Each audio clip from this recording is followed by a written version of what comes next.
ষাট, এরকম ভাবে 60 বার যদি থাকে, সেটাকে যদি 37 দিয়ে ভাগ করলে ভাগশেষ কত হবে? তো এই ক্ষেত্রে ভাগশেষ হবে 0। কি করে পেলাম? যখন আমরা 37কে 3 দিয়ে গুণ করব তখন পাই 111। 37কে 3 দিয়ে গুণ করলে এই সংখ্যাটা আমরা পাই। এবার আমরা তো এটাও বলতে পারি, যদি আমরা এরকম 5 5 5 এটাকে আমরা 37 দিয়ে ভাগ করি, সেই ক্ষেত্রেও আমরা ভাগ যাবে। কেন? কারণ যদি এই সংখ্যাটা যদি 37 দিয়ে ভাগ যায়, তাহলে এটাকেও তো এটা 5 দিয়ে ভাগ যাচ্ছে, তো এটার মাল্টিপল এটা।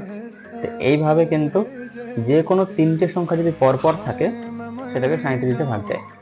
তাহলে এটা 60 বার আছে। 60 বার মানে কি? 60কে আমি 3 দিয়ে ভাগ করি, 3 × 60, অর্থাৎ এই সংখ্যাটা, এই পুরো সংখ্যাটা 37 দ্বারা বিভাজ্য হবে।